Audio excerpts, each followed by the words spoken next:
여러분 안녕하세요. 저는 여러분의 논문 작성 방법과 통계에 대한 최적화된 방법과 방향을 제시하고자 합니다. 많은 학생들이 논문을 지도하고 있는 입장에서 대부분 연구조사 방법론이라는 과목을 수강하거나 또는 통계책을 열심히 학습했음에도 불구하고 논문을 쓰지 못하는 점에 대하여 안타깝게 생각합니다. 더불어 논문을 쓰면서 여러분의 시행착오 끝에 논문을 쓰기 위한 효과적인 방법과 필요한 통계 부분이 있다는 것을 발견하여 여러분께 전달해 드리고자 합니다. 자, 여러분, 통계만 알면 논문을 쓸 수 있는 것일까요? 아니면 통계 없이도 논문을 쓸 수 있는 것은 아닐까요? 네, 맞습니다. 통계가 없어도 사례 논문을 쓸 수도 있습니다. 그러나 대부분 사회 현상에 대한 논문의 연구 트렌드는 통계 분석을 필수적으로 수행하는 것을 볼 수 있습니다. 자, 이제 논문을 작성하는 데 있어 여러분의 논문 작성에 어떠한 장애가 있는지 살펴보도록 하겠습니다. 논문을 쓰지 못하는 장애 이유는 다양합니다. 저는 논문 지도를 통해서 많은 분들이 논문 작성을 어려워하는 이유에 대해 물어보았습니다. 슬라이드에서 볼 수 있듯이 첫째, 논문 주제를 설정하는 것부터 어려워하는 것을 알 수 있었습니다. 둘째는 논문의 종류를 몰라 무조건 부담을 느끼는 경우가 있었습니다. 예를 들어 학회 등재 논문을 심지어 70에서 80페이지를 써야 하는 것으로 알고 있는 사람도 있었습니다. 일반적으로 학회 등재 논문은 학회에 따라 다르지만 15페이지를 기본으로 하여 30장 전후로 씁니다. 셋째로 학회 등재 논문을 선택한 경우 논문의 구성상 어떠한 요소들이 필수적으로 포함되어야 하는지 모르는 경우가 있습니다.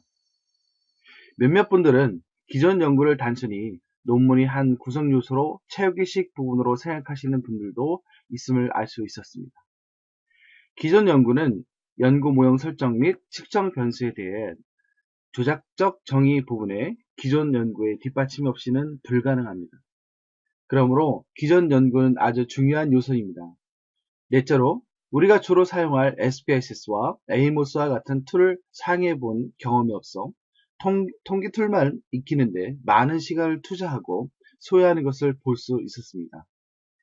다섯째로 통계 분석한 결과를 보면 여러 결과값과 다양한 숫자들이 나오게 됩니다. 이때 논문에 써야 할 통계 수치를 구분할 수 없는 경우를 볼 수 있었습니다. 마지막으로 통계 결과를 논문의 어느 부분에 배치하는지 모르고 결과에 대한 해석을 하지 못하는 경우도 볼 수 있었습니다. 논문을 쓰지 못하는 많은 다양한 장애 요인이 있지만 반드시 극복할 수 있습니다. 앞에서 말씀드린 바와 같이 논문에 대한 방법론이나 개별적 통계 지식을 전무하게 모르는 것은 아닐 것입니다. 그러나 실제로 이러한 학습을 통해서는 논문을 작성하기가 매우 어렵다는 것을 간과해서는 안 될 것입니다. 그러므로 빠른 시간 내에 최적화된 지식을 가지고 작성하는 것이 반드시 필요합니다. 오프라인 강의나 온라인 강의를 통하여 여러분이 어려움을 해소해 드리고자 합니다. 그러기 위해서는 우선 이 강의를 듣는 분들은 본인이 어떤 위치에 있는지 반드시 확인하십시오. 자, 이제 논문을 작성하는데 여러 장애 요인을 상세히 살펴보도록 하겠습니다. 앞에서 말씀드린 바와 같이 이 강의를 듣고 계신 분들은 어떤 종류의 논문을 쓸 것인지 정하시고 저희 카페에서 제공하는 학회 목록을 검토하시기 바랍니다. 본격적으로 논문 작성 시 장애 요인에 대하여 하나하나 살펴보며 해결 방안을 제시해 드리고자 합니다. 특히 논문 구성에 있어 공통적인 필수 요소와 그 의미에 대하여 설명하도록 하겠습니다. 마지막으로 논문 작성 및 통계 강좌 교육에 대한 안내를 통하여 좋은 기회를 잡도록 하십시오. 이제 논문의 종류와 어떤 학회가 있는지 살펴볼까요? 연구자의 목적에 따라 논문은 학회 등재 논문과 해외 학회 논문 그리고 석박사 학위 논문이 있습니다. 우선 학회 등재 논문은 학회에 따라 연간 발간 횟수가 2회에서 4회 정도 설정되어 있습니다. 그러므로 연구자의 논문을 등재하고자 원하시면 목적에 따라 학회의 세부 일정을 참고하시기 바랍니다. 논문을 등재하기 위해 휴게나 춘기학술대회에 참가하여 발표하는 것은 필수사항은 아니지만 논문을 발표하여 여러 전문가들로부터 연구자의 논문에 대한 견해를 들을 수 있는 좋은 기회가 됩니다. 또한 학술대회 발표 논문은 학회에 따라 다르지만 5장에서 7장 정도로 간략하게 제출하면 됩니다. 등재 논문은 이러한 학술대회 발표 논문을 발전시켜 완성하는 것이 좋습니다. 저희 카페를 통하여 국내 학회 목록을 제시하여 드립니다. 참고하시어 학회를 선택하시기 바랍니다. 특히 본인이 제출할 논문에 대하여 각각의 트랙이 있습니다. 이것을 확인하여 기존에 등재된 논문을 읽고 학습하는 것이 선결되어야 하겠습니다. 두 번째로 해외학회 논문은 모든 것을 영문으로 작성해야 합니다. 일반적으로 일상적인 대화식 단어와 문장을 사용하여 작성해서는 안 됩니다. 기존 등재 논문을 확인하시어 적절한 용어를 선택하여 주셔서 주의하여 작성하여야 합니다. 그리고 해외학회 등재 발간은 국내와 비슷하게 연간 2회에서 4회 정도 발간합니다. 다만 연구자의 연구 분야와 선택하신 학회의 트랙이 있는지 혹은 올 한 해만 논문을 받지 않는 등에 대한 특이한 경우를 확인할 필요가 있습니다. 선택하신 학회의 편집위원이나 심사위원이 논문의 등재 이유로 공동 저자를 제시하는 경우도 있습니다. 해외 학회 목록도 저희 카페에서 확인할 수 있습니다. 마지막으로 석박사 학위 논문은 대부분의 대학에서 학위 수요 요건에 해당합니다. 그러므로 소속 학교의 논문에 대한 일정을 확인하시고 사전에 준비하셔야 합니다. 실제로 일정을 잘못 파악하여 한 학기가 지연되는 경우도 종종 보곤 합니다. 논문을 체계 형식으로 발간하기 위해서는 일정 서식이 있기 때문에 소속 학교에서 제시하는 양식을 다운받아 작성하시기 바랍니다. 자, 이제 본격적으로 논문의 주제를 어떻게 설정하는지에 대해 살펴보도록 합시다. 위에 두 분이 대화에서 보듯이 논문 주제를 잡는 것은 쉬운 일이 아닙니다. 그러나 어떻게 보면 아주 간단할 수도 있죠.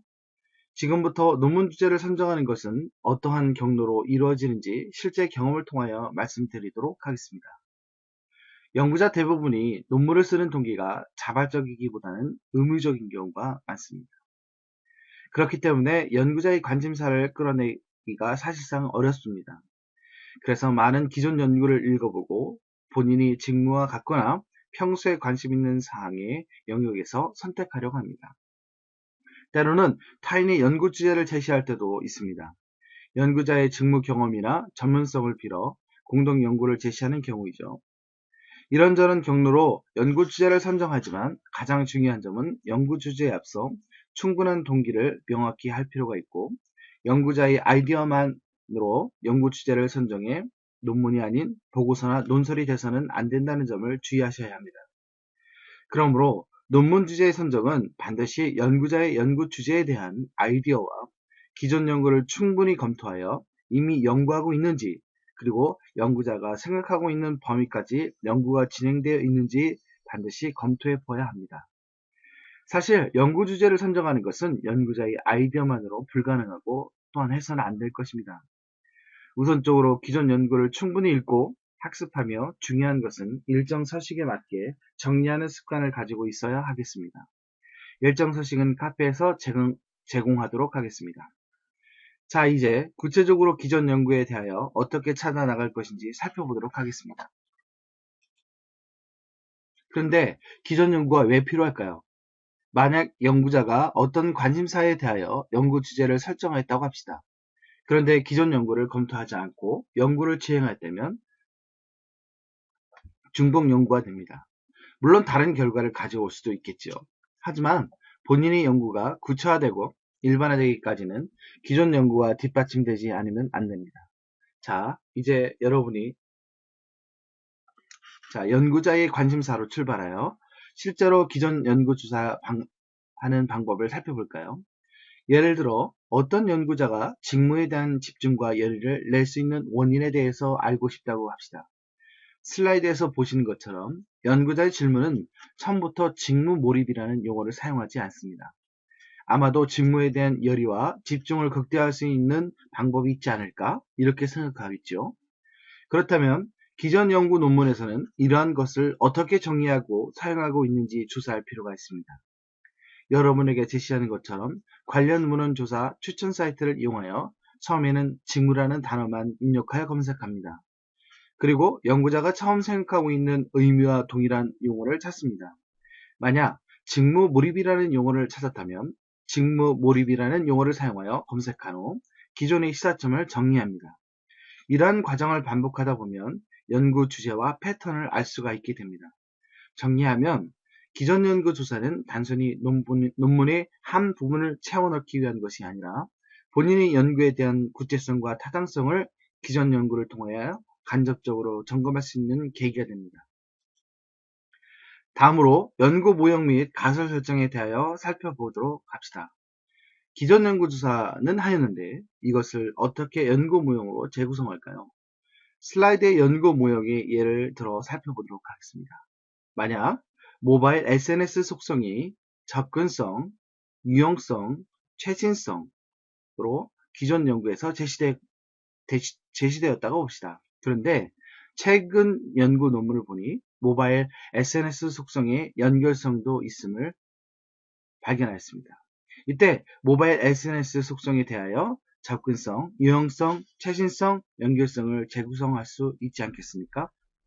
이처럼 하나의 논문, 즉 연구자의 연구와 가장 관련이 깊은 키페이퍼를 찾아 연구 모형을 구성하는 것이 좋고, 연구자가 생각하는 또 다른 속성을 찾아 재구성하는 것이 일반적입니다. 자, 그렇다면 가설은 어떻게 설정해야 할까요? 가설은 일반적으로 경로별로 설정합니다. 예를 들어 접근성은 정보 공유와 관계 형성에 화살표가 되어 있고, 정보 공유는 관계 형성과 화살표가 되어 있습니다. 이러한 요인 간 화살표 연결도 기존 연구를 기본으로 하여 경로를 그리는 것이 일반적입니다. 연구 모형을 설정하는 것에서 가장 중요한 점은 기존 연구에서 제시한 개념이 반드시 뒷받침되어야 한다는 점입니다. 연구자의 본인의 자의적 해석으로 구성하는 것은 검증되지 않는 부분이기 때문에 연구 모형의 요인으로서 구성함에 있어 바람직하지 못하게 됩니다. 또한 여러 번의 시행착오를 겪겠죠. 그렇다면 연구자의 생각은 온전히 배제하고 기존의 연구한 것만으로 가지고 재구성해야 할까요? 그렇지 않습니다. 여러분의 생각하신 사회현상에 대한 연구는 이미 대부분의 사람들이 연구해 왔습니다. 즉, 좀 더 면밀한 기존 연구 조사를 통하여 여러분이 검증하고자 하는 요인에 대하여 뒷받침할 수 있는 기존 연구를 찾아 관찰하면 됩니다. 연구 모형에 새로운 요인을 추가하려면 측정 변수, 즉 설문 항목도 동시에 개발해야 합니다. 측정 불가능한 요인은 사용할 수 없기 때문입니다. 자, 설문 작성은 연구 모형 각 요인에 대한 설문 항목을 작성합니다. 보시는 것처럼 점선 박스로 되어 있는 부분에 대하여 설문 항목을 작성하도록 합니다. 슬라이드의 예를 살펴보면 접근성에 세 가지 측정 변수로 설정하고 작성하였습니다. 설문 항목 작성은 측정 변수의 조작적 정의, 즉 접근성에 대한 기존 연구의 개념을 반영하여 설문 항목을 구성하는 것이 일반적입니다. 측정 척도는 일반적으로 5점 척도 및 7점 척도로 사용하며 이렇게 구성하게 됩니다.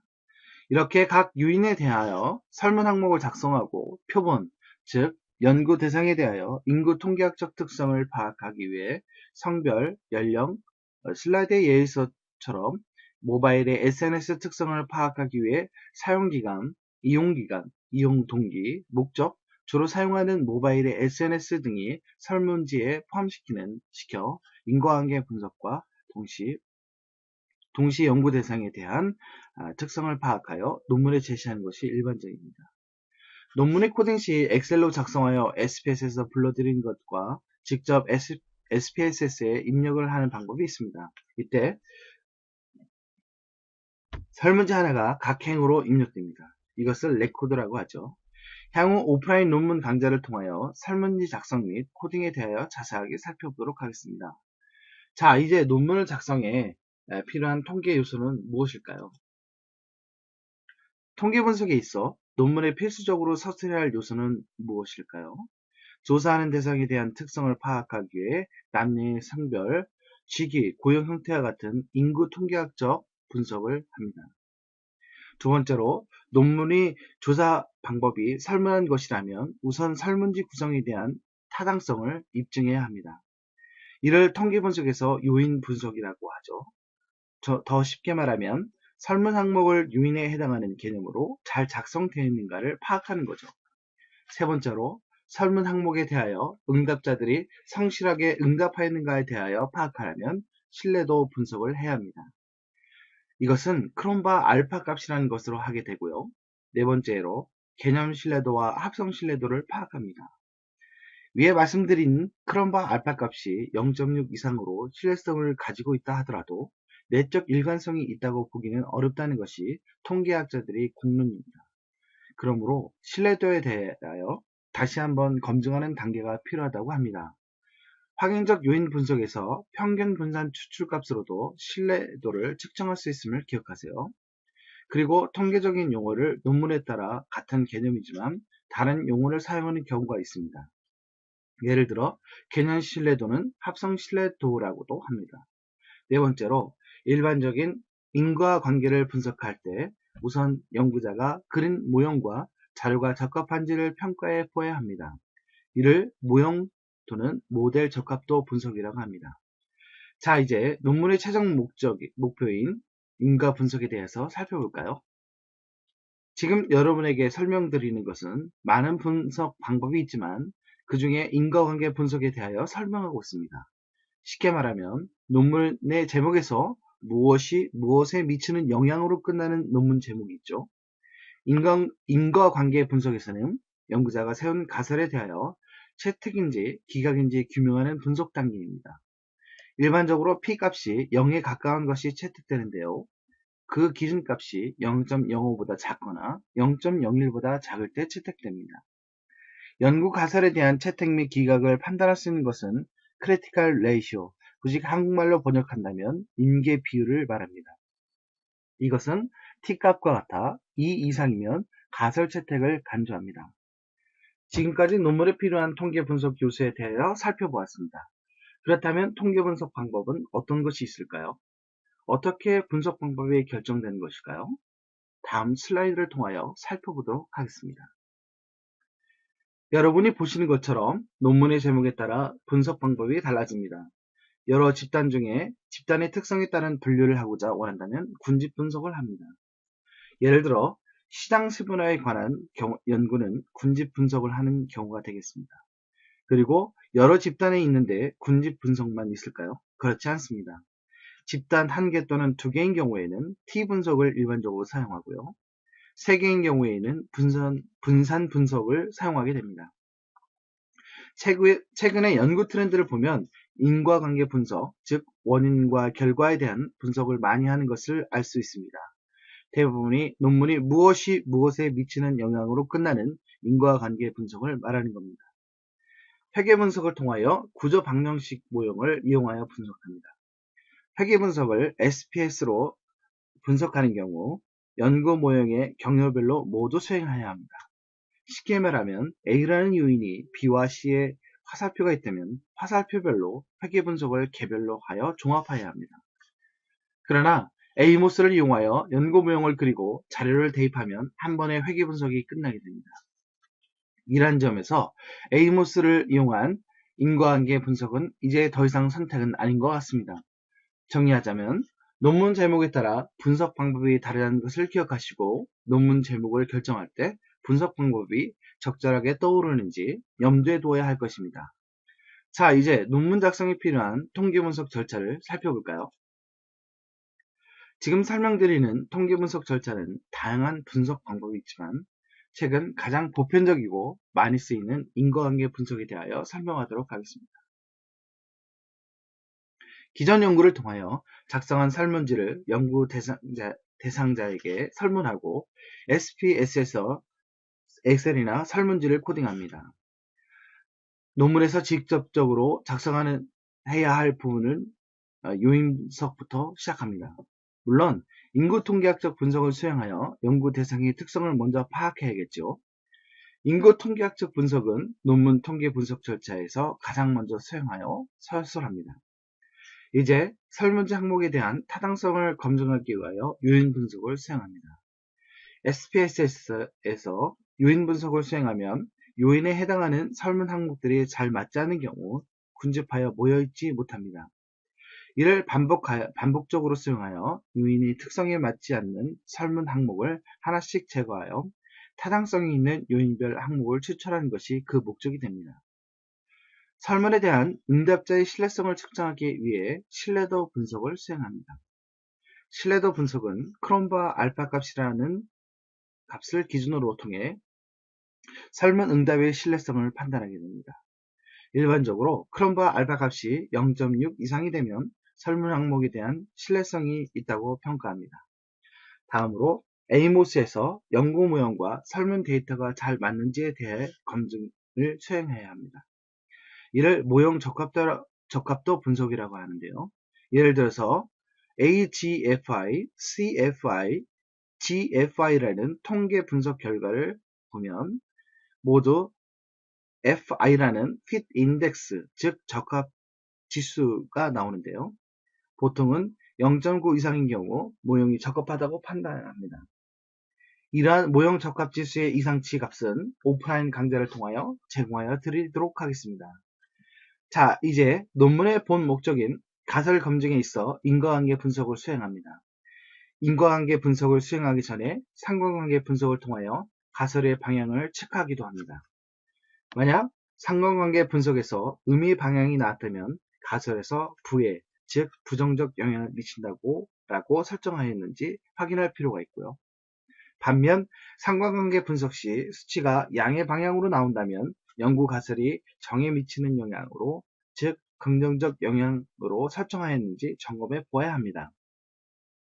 인과관계 분석을 통하여 일반적으로 critical ratio라는 값으로 보는데요. 이것은 t값과 같습니다. 2보다 크면 가설이 채택되고 작으면 기각됩니다. 그리고 가설의 채택 유무를 판단하기 위해 통계 결과치의 p값으로 합니다.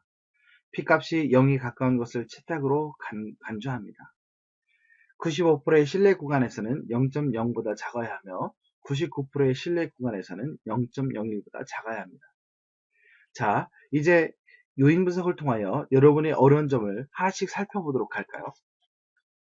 지금 여러분이 보시는 화면은 SPSS에서 요인 분석을 수행한 결과입니다. 처음 요인 분석을 수행하는 경우 결과치가 여러 개 보이게 됩니다. 그럼 논문에 써야 할 통계 분석 결과는 어떤 부분을 읽고 해석해야 할까요? 많은 분들이 통계책을 보고 따라 하시면서 보시는 화면처럼 결과가 나오면 그 다음으로 무엇을 봐야 할지 모르는 경우가 많았습니다. 요인 분석은 그 요인으로 설정한 설문 항목의 타당성이 있는지 확인하는 절차입니다. 쉬운 예로 음식 청결에 대한 설문 항목 중 식기 청결, 화장실 청결, 식탁 청결, 음식의 맛으로 설정하였다고 봅시다. 그런데 음식 청결 요인 중 음식의 맛이라는 설문 항목이 타당한 걸까요? 이처럼 요인 분석을 하게 되면 음식의 맛은 음식 청결 요인으로 군집하여 나타나지 않고 요인 적재량이 낮게 나타나게 됩니다. 보시는 화면처럼 논문에 필요한 통계치 결과는 Total Variance Explained와 Rotated Component Matrix로 한글로 회전된 성분 행렬의 결과만 보이게 됩니다. 화면에서 보신 붉은색의 체크 표시입니다. 요인 분석에서 회전된 성분 행렬은 논문에 정리하여 옮기시면 됩니다. 그리고 Total Variance Explained와 Rotation Sum of Squared Loadings라는 결과치만 논문을 옮기는 대상이 됩니다. 이처럼 통계 분석은 하였으나 논문에 어떤 부분을 써야 할지 모르고 그 의미를 해석하지 못한다면 아무런 소용이 없겠지요. 오프라인 강좌를 통하여 이러한 점을 고려하여 정말 논문에 필요한 부분이 무엇인지 정리하여 설명하도록 하겠습니다. 무조건 많은 통계책을 보거나 개념을 안다고 하더라도 결국 논문을 쓰지 못하는 사전 지식은 아무런 도움이 되지 않습니다. 물론 앞으로 오프라인에서 진행될 강의에서 모든 부분을 다 커버할 수는 없지만 필수적으로 들어가야 할 부분을 설명할 것입니다. 자, 지금까지 어떤 통계 결과를 논문에 써야 할지 보았습니다. 그렇다면 어떤 결과치를 논문에 옮겨 적어야 할까요? 화면에서 보시는 것처럼 회전된 성문 행렬, 즉 Rotated Component Matrix에서 붉은색으로 표시한 사각형을 오른쪽 표 3의 외생 변수에 대한 탐색적 요인 분석이라는 표로 옮겨 적습니다. Total Variance Explained도 붉은색 사각형으로 되어 있는 부분을 표 3의 부분에 옮겨 적습니다. 이렇게 통계 분석을 한 후 어떤 결과를 사용하며 어떤 수치를 어떤 논문의 형식에 맞게 써야 할지 알아야만 논문을 쓰는 것이 가능합니다. 불행히도 많은 분들이 이러한 것을 개별적으로만 알고 통합적으로 이해하지 못한다는 점입니다. 다시 말하면 논문을 쓴다는 것은 거의 불가능하죠. 그러므로 이제 논문에 필요한 통계와 분석법, 그리고 작성법 및 해석에 대하여 정확히 알아야 한다는 것을 아시겠죠? 자, 이제 더 자세한 내용은 오프라인 강좌를 통하여 파악하여 봅시다. 그리고 통계 강의의 취약점은 바로 집으로 돌아가서 다시 해볼 수 없을 만큼 진도가 빠르고요. 그에 맞는 규제도 제공하지 않습니다. 그러나 제가 진행할 오프라인 강좌는 혼자서도 언제든지 반복하여 학습이 가능하도록 각 단계별로 화면을 정리하고 설명하였습니다. 이제 일반적인 논문의 전체 구성 요소에 대해서 살펴볼까요? 논문의 주제를 설정하고 논문의 제목을 설정할 때 다시 한번 고민하게 됩니다. 앞에서도 말씀드린 바와 같이 제목에 따라 분석 방법이 다르게 됩니다. 즉, 제목에도 이미 몇 가지 패턴이 있다는 것을 말합니다. 두 번째로, 저자에 대하여 설명한다면 1저자와 2저자는 아시겠지만 교신저자에 대하여 모르시는 분들을 위하여 설명하도록 하겠습니다. 교신저자는 대학원인 경우 지도교수님이 주로 교신저자가 됩니다. 교신저자가 되면 논문의 등재를 위하여 심사위원들의 피드백을 보내게 됩니다. 이때 교신저자가 받게 됩니다. 1저자 또는 2저자는 피드백에 온 것을 일문일답 형식으로 다시 답변해야 합니다. 그리고 공동저자가 너무 많게 되면 나중에 실적으로 인정받고자 할 때 실적 퍼센트가 떨어지게 됩니다. 그러므로 공동저자의 수를 최소화하는 것이 바람직하겠습니다. 영문 제목과 초록은 국내 학술지인 경우 일반적으로 본문을 국문으로 작성하는 경우는 영문으로 작성하고 본문을 영문으로 작성하는 경우에는 초록을 국문으로 작성하게 됩니다. 자, 이제 서론을 보면 서론의 구성 요소는 연구의 동기, 목적, 시사점 및 공헌을 정리하여 서술합니다. 이론적 배경은 실제로 연구 모형에 대한 측정 요인이 충분한 고찰이 있었음을 밝히는 것입니다.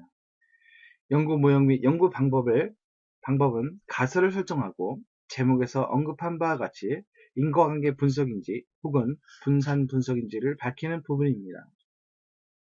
논문의 구성 요소에서 가장 중요한 부분은 실증 분석입니다. 설문을 취합하고 코딩하여 설문에 대한 타당성과 신뢰성을 검증하고 연구 모형이 설문 자료와 합당한지 검증하며 인과관계를 증명하는 부분입니다. 마지막으로 논의 및 결과에서 통계 분석에 대한 결과 요약과 논문 전체에 말하고자 하는 논문을 다시 재요약합니다. 이를 기존의 시사점과 비교하여 본 연구의 시사점이 특이한 점을 서술하는 단계라 하겠습니다. 참고문은 역시 학회의 논문 양식의 차이가 있으나 공통적으로 6번에 소개하는 순서와 같음을 참고하시기 바랍니다. 자, 이제 교육 내용에 대해서 살펴보도록 하겠습니다. 1번에서 연구 모형 및 연구 방법은 오프라인 강좌에서 일정 템플릿을 제공하여 드릴 것입니다. 간략한 소개로 어떻게 기존 연구를 정리해야 할지 알려드립니다. 연구 모형 역시 주제에 맞는 모형을 설정하기 위해 기존 연구 조사 방법을 알려드립니다. 두 번째로 통계 분석 방법으로 인과관계 분석을 중심으로 설명하여 드립니다. 사회현상이 갈수록 복잡하게 되어 조절 효과나 매개 효과의 연구 모형 설정은 이제 선택적 요소는 아닌 것 같습니다. 그러므로 조절 효과와 매개 효과를 학습하는 시간을 갖도록 하겠습니다. 3번에서 5번까지는 인과관계 분석이 아닌 집단 간의 분석을 말합니다. 실제로 마케팅 영역에서는 시장을 세분화하거나 고객을 나눌 때 사용하는 분석 방법입니다. 지금까지 설명드린 바와 같이 많은 분석 방법이 있지만 가장 트렌디한 통계 분석 방법을 설명드리도록 하겠습니다. 자, 여러분, 오프라인 강좌를 통하여 논문을 작성하는 데 실질적인 도움이 되도록 하겠습니다. 많은 분들이 수강할 수 있지만 강의자가 단계별로 직접 확인하여 한 분도 그냥 넘어가지 않도록 하기 위해서는 수강 인원을 10명으로 제한할 수밖에 없음을 양해 부탁드립니다. 다만 매주 토요일, 일요일에 강의가 있을 예정이오니 신청하시어 적절한 시간을 계획하시기 바랍니다. 강의장도 여러분의 편의에 맞게끔 대여할 예정입니다. 특히 집에 돌아가셔서 직접 반복하여 학습할 수 있도록 개인 노트북을 지참하여 주시기 바랍니다. 기타 자세한 사항은 문의 방법으로 연락 주시거나 카페의 일반 게시판에 글을 남겨주시기 바랍니다. 지금까지 경청해 주셔서 감사합니다.